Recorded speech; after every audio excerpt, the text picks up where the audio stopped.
নির্বাচনের নির্দিষ্ট তারিখ জানা যায়নি, এটা নিয়ে মন খারাপ বিএনপির। কিন্তু আসিফ নজরুল বললেন বিএনপিকে তার খুশি মনে হয়েছে। নির্বাচনের তারিখ নিয়ে যখন এমন জল্পনা কল্পনা, তখন এনসিপি বলছে মৌলিক সংস্কার ছাড়া তারা নির্বাচনই যাবে না। ভোটের মাঠের এমন আলোচনা নিয়ে ভোটের ট্রেন, সঙ্গে আছি নাজমুস সাকিব। আজকে দেখে নেব ভোটের মাঠে আজকে কি বলেছেন।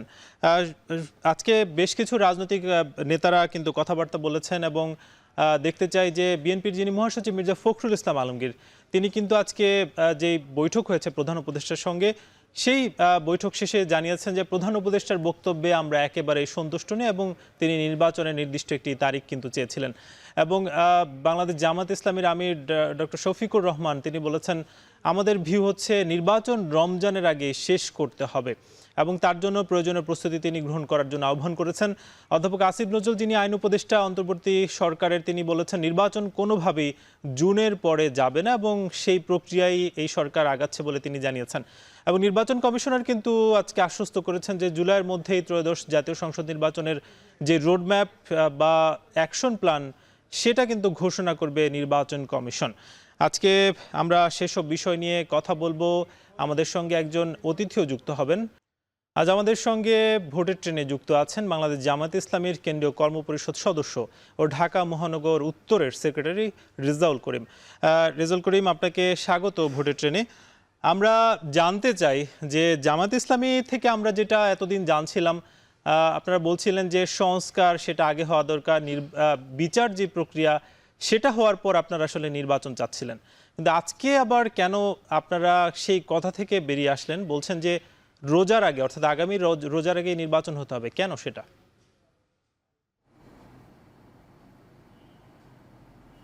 জি, বিসমিল্লাহির রহমানির রহিম।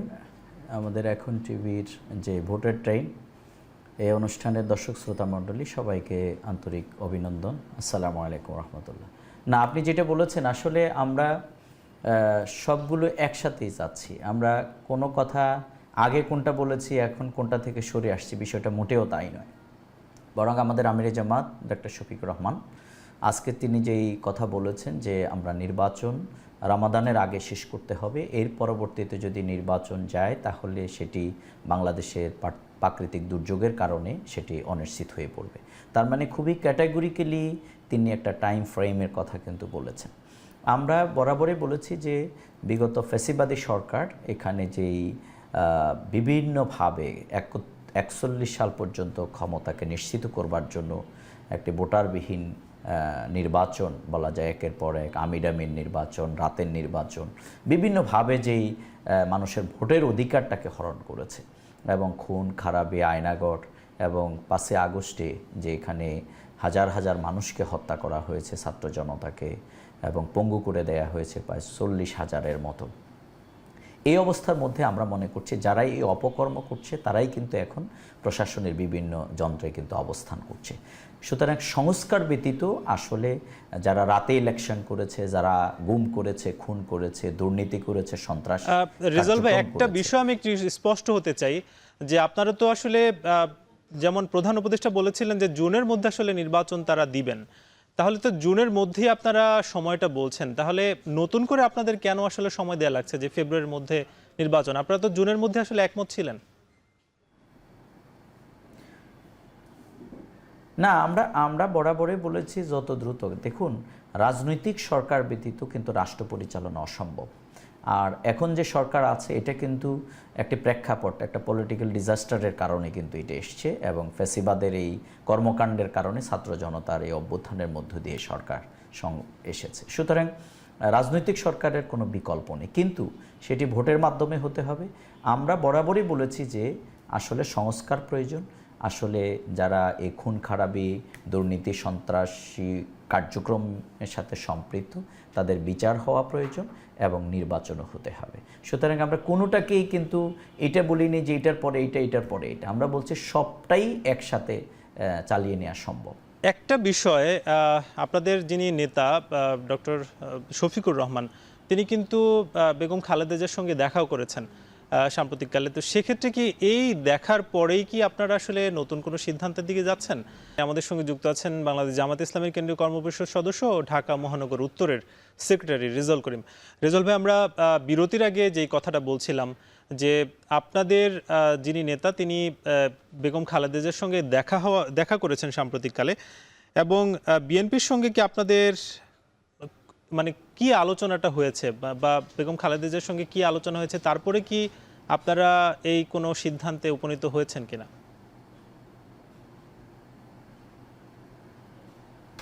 না, দেখুন, আমরা কিন্তু 5ই আগস্ট যেই বিপ্লব গণ অভ্যুত্থান এখানে হয়ে গেল, আওয়ামী লীগ ব্যতীত বাংলাদেশের সকল রাজনৈতিক দল, ধর্ম, মত, আমরা সবাই একটা ঐক্য গড়ে উঠেছে, অর্থাৎ ফ্যাসিবাদ বিরোধী আন্দোলন। আমার মনে হয় সেটাতে আপনিও আছেন।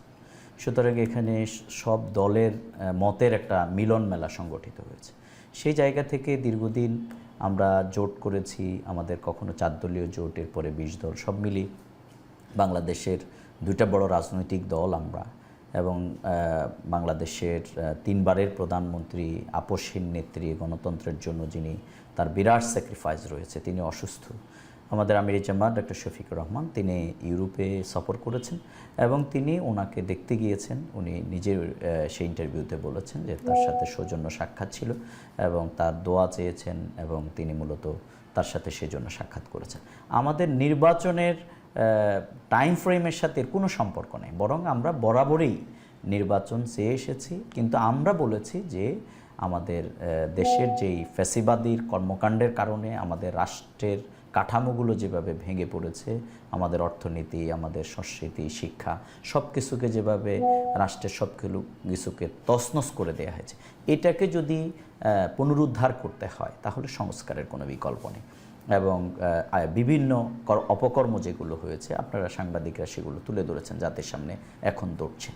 সুতরাং সংস্কার প্রয়োজন, এবং আমরা বলেছি যে নির্বাচন, আমরা বিচারটাকে কেন এত এমফাসাইজ করছি, কারণ দেখুন এখনও কিন্তু শহীদ পরিবার, তাদের স্ত্রী, শহীদের সন্তানেরা, বাবা মা, যারা তাদের আপনজন হারিয়েছে, তারা কিন্তু তাদের আহাজারি কিন্তু থামে নেই। এক ধরনের একটা ট্রমা কিন্তু এখানে কিন্তু আছে। সুতরাং সেই জায়গা থেকে আমি তো একটা কথা বলি যে যারা মানে শহীদ হয়েছে তারা কিন্তু এখানে এমপি মন্ত্রী হওয়ার জন্য, কিছু হওয়ার জন্য রাস্তায় নামেনি, বরং ছাত্র এবং কৃষক, শ্রমিক সবাই রাস্তায় নেমেছে। সুতরাং তাদের যদি এই বিচার যদি না হয়, তাহলে আপনি শুধু এটার পরে এটা না, বরং বিচার করতে হবে, সংস্কারের মাধ্যমে রাষ্ট্রীয় অবকাঠামোগুলোকে ঠিক করে আমাদের নির্বাচনের দিকে আমাদেরকে যেতে হবে। এবং আমরা এটা একটার সাথে একটা সাংঘর্ষিক মনে করি না, বরং আমরা মনে করি সমান্তরাল গতিতে সংস্কার এবং বিচার কার্যক্রম এবং অর্থাৎ সমান্তরাল গতিতে আপনারা সংস্কার এবং নির্বাচন চাচ্ছেন। রেজাউল ভাই, আপনি থাকবেন আমাদের সঙ্গে দেখছেন। রেজাউল ভাই, আপনারা যেটা আসলে শুরুর দিকে বলছিলেন যে স্থানীয় সরকার নির্বাচনের একটা দাবি আপনারা তুলেছিলেন এবং জাতীয় নির্বাচনটা পরে চাচ্ছিলেন, সেক্ষেত্রে আজকে যেই কথা সেখানে শুধু নির্বাচন আপনারা ইন্ডিকেট করছেন, আসলে কোন নির্বাচনটা এখন চাচ্ছেন আপনারা?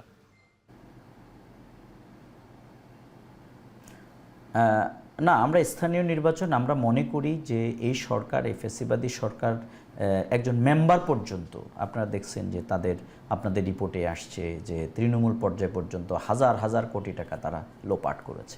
সুতরাং এই ফ্যাসিবাদীরা খুন খারাপি এবং দুর্নীতির কারণে তারা মেম্বার, চেয়ারম্যান পর্যন্ত তারা পালিয়ে গেছে, আর মানুষ এখন কিন্তু সে সেবাটা থেকে বঞ্চিত।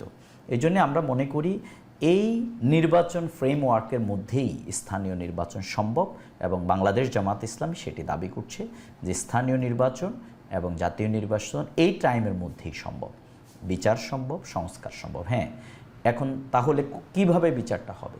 বিচার প্রক্রিয়ার মধ্য দিয়ে যাবে। আমি গতকালকেও টকশোতে বলেছি যে আবু সাঈদকে যারা গুলি করেছে তাদের বিচার করতে আর মানে কতদিন লাগবে, সেটা তো আমরা এই কাজগুলোকে খুব দ্রুতই আমাদের পক্ষে করা সম্ভব। এই জন্যে আমরা মনে করি যে এগুলো কোনোটার জন্য কোনো বাধা নয়, বরং সেটা সম্ভব।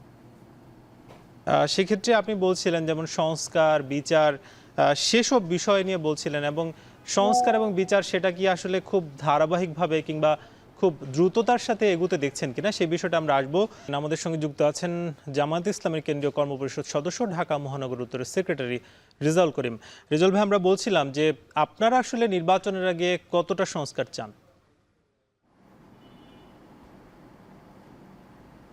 দেখুন, সংস্কার কিন্তু একটি চলমান প্রক্রিয়া, কিন্তু আমরা মনে করি মৌলিক সংস্কারগুলো হওয়া প্রয়োজন। যেমন এখানে যদি আপনি ডিজাস্টারগুলোর কথা আপনি যদি আলোচনা করেন, তাহলে এখানে পুলিশ প্রশাসন এই সব কিছুর সাথে সম্পৃক্ত একটা কতিপয় ব্যক্তিরা, র্যাবের একটা অংশ জড়িত, তারপরে নির্বাচন যে যারা প্রশাসনের থেকে রাত্রে করেছে তারা এগুলোর সাথে জড়িত।